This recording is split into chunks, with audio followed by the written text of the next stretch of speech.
इस आर्टिकल के हिसाब से इंडिया का सबसे फेमस टीवी शो अनुपमा है एंड अक्टूबर के लास्ट वीक में उसे 4.1 मिलियन की व्यूअरशिप मिली थी। एंड फिर खेल में आता है सौरव जोशी व्लॉग्स, जिसके 10 मिलियन से ज्यादा व्यूज तो डेली आ रहे हैं, जहां एक तरफ कई सारे एक्टर्स, सेट्स एंड एक्सपर्ट्स की टीम के साथ 4.1 मिलियन की व्यूअरशिप क्रॉस हुई। सौरव जोशी बिल्कुल अकेले सिर्फ एक मोबाइल से हर वीडियो पर 5 मिलियन से ज्यादा व्यूज और हफ्ते के 80 मिलियन व्यूज क्रॉस कर रहा है। एंड ऑनेस्टली सोचा जाए तो देखने में सौरव के थंबनेल्स में भी वो कुछ अलग नहीं कर रहा है, वीडियोस में भी वो बस अपनी लाइफ ही तो दिखा रहा है, खाना खाया, एडिट करा, सो गया, यही सब। यहाँ कुछ तो ऐसा जरूर है जो कि हमें नहीं पता है, वरना इतने नंबर्स और किसी के क्यों नहीं आ रहे हैं। तो आज जानेंगे 5 secrets of Saurav Joshi he won't tell you, because YouTube growth के बारे में बताना तो मेरा काम है ना। So let's begin.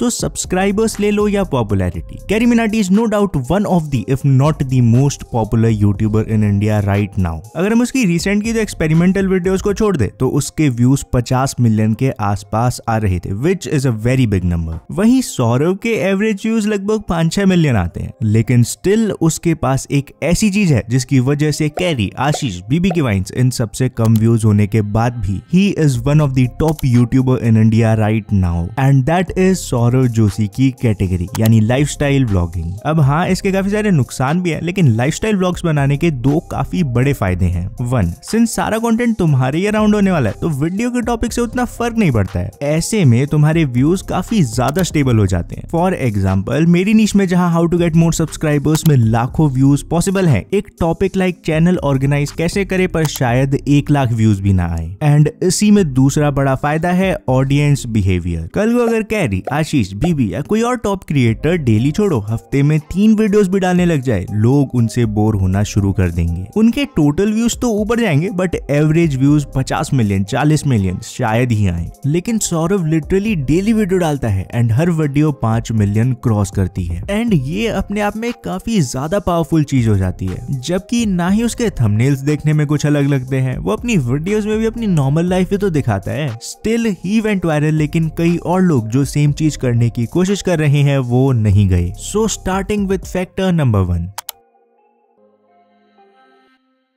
ऑल्दो ये काफी ऑब्वियस सी बात है, बट सौरव जोशी व्लॉग्स की ग्रोथ का one of the biggest reason है उसकी कंसिस्टेंसी। 1, इससे लोगों को आदत लग गई कि हाँ, सुबह 8 बजे का टाइम मतलब सौरव का व्लॉग। ऐसे ही 2, इवन दो यूट्यूब ऑफिशियली इसके बारे में उतना कुछ नहीं कहता है, बट कई बड़े यूट्यूबर्स को उनके पार्टनर मैनेजर्स ने कई बार बताया है कि एक फिक्स्ड टाइम और शेड्यूल में वीडियो डालने से व्यूज में फायदा मिलता है। एंड इसी वजह से सौरव के हर दिन 10 मिलियन से भी ज्यादा व्यूज आ रहे हैं। पर जैसे कि मैंने कहा, चांसेस आर इसके बारे में काफी लोगों को पहले से पता होगा, लेकिन फैक्टर नंबर 2 कुछ ऐसा है जिसके बारे में तुमने शायद सुना भी ना हो। आई डोंट थिंक सौरव भाई ने भी इसका नाम कभी सुना होगा, बट ये यूट्यूब पर ग्रो करने के लिए सबसे ज्यादा जरूरी चीज है। Straight two factor number 2।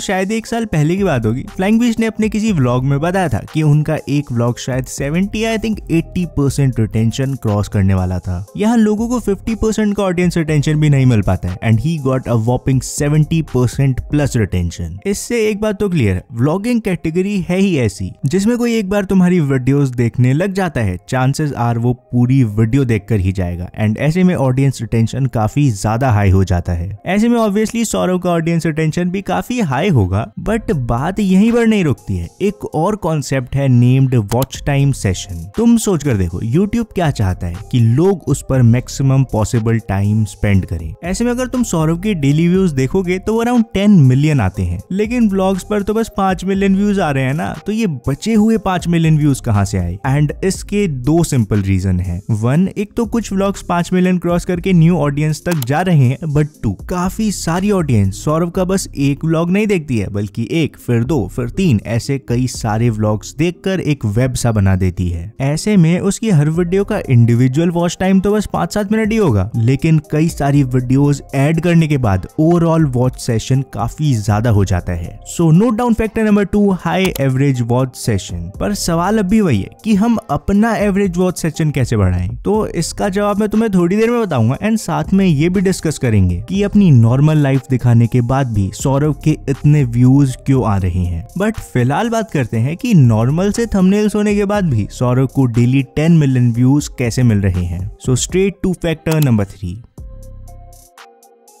ये बात तो तुम भी मानते होगी कि अभी के टाइम अगर सौरभ अपनी वीडियो पर थंबनेल लगाए ही ना तो भी उसके व्यूज आने पक्के हैं। वहीं अगर एक नया यूट्यूबर बेस्ट थंबनेल भी यूज कर ले, व्यूज आना काफी मुश्किल हो जाता है। पर क्यों? एंड इसका सिंपल सा आंसर है क्रिएटर ट्रस्ट। अगर तुम एल्ग्रो के पुराने व्यूअर हो तो तुम्हें पता होगा, मैं इसके बारे में ऑलरेडी इस वीडियो में बात कर चुका हूँ कि एक बार तुम्हारा अपनी ऑडियंस से कनेक्शन बन जाता है, टाइटल थंबनेल न्यू ऑडियंस के लिए तो काफी जरूरी होते हैं, बट एग्जिस्टिंग लोगों को उनसे उतना फर्क पड़ता नहीं है। बट सवाल ये है कि हम क्रिएटर ट्रस्ट बनाए कैसे? एंड इसका सिंपल आंसर है अपने कंटेंट में एक कंसिस्टेंसी लाओ। बेसिकली टाइटल थंबनेल कुछ भी हो, ऑडियंस को एग्जैक्टली बताए कि उन्हें सौरभ के व्लॉग्स में क्या मिलने वाला है। एंड इसी वजह से ही गेट्स 5 मिलियन व्यूज पर वीडियो रेगुलरली। लेकिन सवाल तो अब भी वही है, सौरभ नॉर्मल लाइफ ही तो दिखाता है ना यार, और फ्लाइंग बीस्ट और कई सारे दूसरे बढ़िया व्लॉगर्स भी तो यही कर रहे हैं, फिर उनके हर व्लॉग पर 5 मिलियन व्यूज क्यों नहीं आ रहे हैं? इसका काफी इंटरेस्टिंग आंसर होने वाला है। पर उससे पहले बात करते हैं सौरभ के एक मजेदार सीक्रेट नंबर 4 की।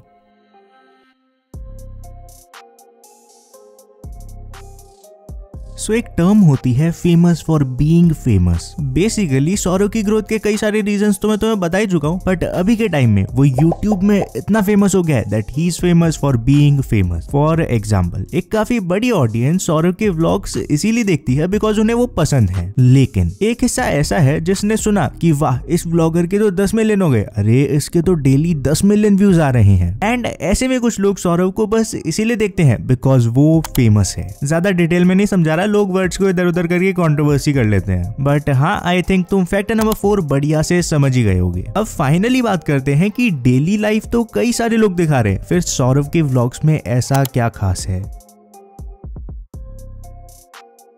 अगर तुम्हें फ्यूचर में यूट्यूब या इवन बिजनेस करना है, अभी जो मैं बताने वाला हूँ शायद तुम्हें पहले से पता हो या शायद ना पता हो, बट तुम उसको मिस करने की गलती अफोर्ड ही नहीं कर सकते हो। It is size of your target audience.